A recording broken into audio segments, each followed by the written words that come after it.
পটল গোবিন্দ রান্না করছি। পটলগুলো প্রথমে ধুয়ে নিয়েছি, এই যে দেখুন পটলগুলোকে ধুয়ে নিয়েছি। তারপর পটলগুলোকে ছাড়িয়ে নেবো, তারপর বুনিয়ে নেবো। পটল দিয়ে গোবিন্দ ভোগ চাল দিয়ে এই যে পটলগুলোকে ধুয়ে নিয়েছি এবং ছাড়িয়ে নিয়েছি, তারপর বুনিয়ে নিয়েছি পটলগুলো। তারপরে রান্না করব গোবিন্দ পটল রান্না করে নেবো। এখন উপকরণ দেবো লঙ্কা, নারকোল আর টমেটো। লঙ্কাগুলো ছাড়িয়ে নিয়েছি, নারকোলগুলো টমেটোগুলো বুনিয়ে নিয়েছি, নারকোলগুলো ছোট ছোট করে বুনিয়ে নিয়েছি। মশলা বেটে নিচ্ছি, মশলাতে দিচ্ছি লঙ্কা, জিরে, আদা বেটে দেবো, পেস্ট করে দেবো। এই যে বেটে নিয়েছি, পেস্ট করে নিয়েছি, মশলা বেটে নিয়েছি। এরপরে রান্না করব। গোবিন্দভোগ চাল দিয়েছি, দেখুন এই যে গোবিন্দভোগ চাল দিচ্ছি, রান্না করব। কড়াই গরম করে নিচ্ছি, কড়াই গরম করে নিয়ে সরষের তেল দেবো কড়াইয়ে। পটলগুলো প্রথমে ভেজে নেব, সরষের তেল দিচ্ছি কড়াইয়ে, নিয়ে পটলগুলোকে ভেজে নিচ্ছি। প্রথমে ভালো করে তেল গরম করে নিচ্ছি, পটলগুলোকে ভেজে নিচ্ছি। নমস্কার বন্ধুরা, কেমন আছেন সবাই? ভালো আছেন আশা করি। আর খুব গরম পড়েছে জানেন তো, গরম করছে খুব। পটলগুলোকে ভেজে নিচ্ছি, দেখুন এখন পটলগুলোকে ভেজে নিয়ে তারপরে অন্য পাত্রে তুলে রেখে দেবো, অন্য পাত্রে রেখে দেবো। তারপরে চাপিয়ে দেবো, একটার পর একটা উপকরণ দেবো কড়াইয়ের মধ্যে, নিয়ে পটল গোবিন্দ রান্না করছি আজকে।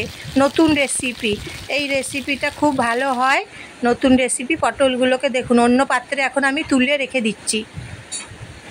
পটল ভাজা হয়ে গেছে, তারপরে কড়াইয়ে মশলা দিচ্ছি, মশলা ফ্রাই করে নিচ্ছি। ফ্রাই করে নিয়ে মশলা, তারপর ধনে গুঁড়ো দিচ্ছি, ভেজে নিচ্ছি মশলা ভালো করে। মশলা ভেজে নিয়ে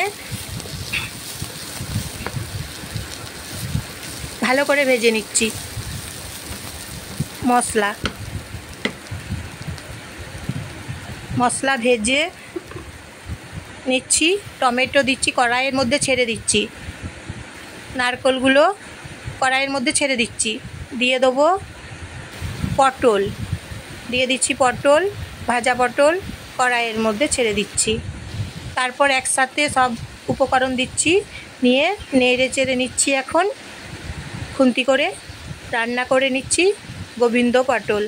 এই এমন সুস্বাদু রেসিপি, খেতে খুব সুন্দর হয়, অমৃত স্বাদের হয়। এই রেসিপি বানিয়ে দেখবেন, খুব ভালো লাগছে। আর গোবিন্দভোগ চাল দিয়ে দিচ্ছি কড়াইয়ের মধ্যে, এখন নেড়ে চেড়ে নিচ্ছি। চাল, পটল এখন সব কিছু একসঙ্গে কড়াইয়ের মধ্যে নেড়ে চেড়ে নিচ্ছি উপকরণগুলো। আমার ভিডিও যদি ভালো লাগে তাহলে সাবস্ক্রাইব করবেন, তাহলে শেয়ার করবেন এবং অন্যদেরকে সবাইকে শেয়ার করে দেবেন, আর লাইক করবেন। আর আমি নতুন নতুন ভিডিও ছাড়বো, রান্নার রেসিপি ছাড়বো, নতুন নতুন রান্না নিয়ে আবার পরের বারে আসবো। এই যে রান্না করে নিচ্ছি, নুন দিয়ে দিচ্ছি, এখন দিয়ে দেবো নুন, দিয়ে দেবো হলুদ গুঁড়ো। তারপরে পটল গোবিন্দ রান্না করে নিচ্ছি। এই গোবিন্দ পটল খেতে জানেন তো খুব ভালো হয়। হলুদ গুঁড়ো দিয়ে দিচ্ছি এখন। গোবিন্দ পটল অসাধারণ হয় এই রেসিপি, বানিয়ে বাড়িতে দেখবেন, খুব সুন্দর লাগছে। সবাই বলছে খুব সুন্দর হয়েছে, দুবার রান্না করে খেতে ইচ্ছে করছে, তখন বলবেন আপনারা। এমন সুন্দর রেসিপি, খুব সুন্দর। জল দিয়ে দিচ্ছি এখন, জল দিয়ে নেড়ে চেড়ে নিচ্ছি। গোবিন্দ পটল রান্না করছি।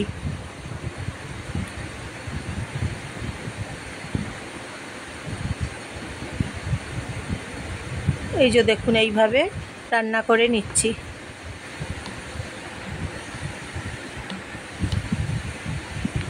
খেতে খুব সুস্বাদু।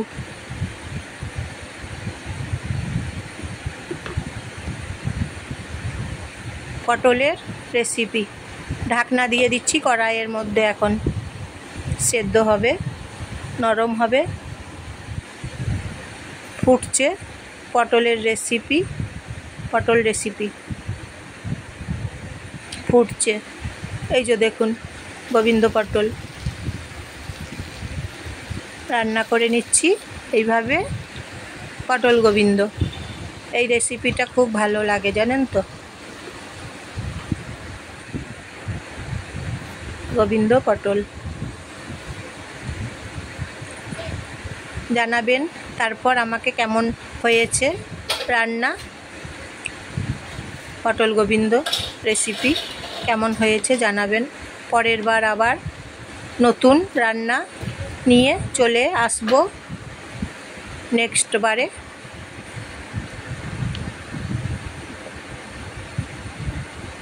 এইভাবে রান্না করে নিচ্ছি।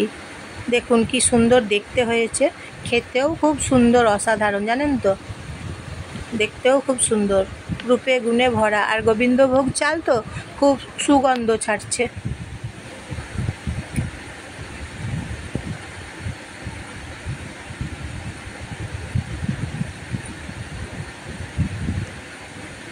তাহলে দেখছেন তো কি সুন্দর পটল রেসিপি, খুব সুন্দর একটা অসাধারণ রান্না। তাহলে এইভাবে রান্না করে নিচ্ছি পটল গোবিন্দ। দেখুন অন্য পাত্রে এখন আমি ঢেলে নিচ্ছি তরকারিটা। দেখুন কি সুন্দর হয়েছে পটল গোবিন্দ। এইভাবে রান্না করে নিলাম, আবার পরের বার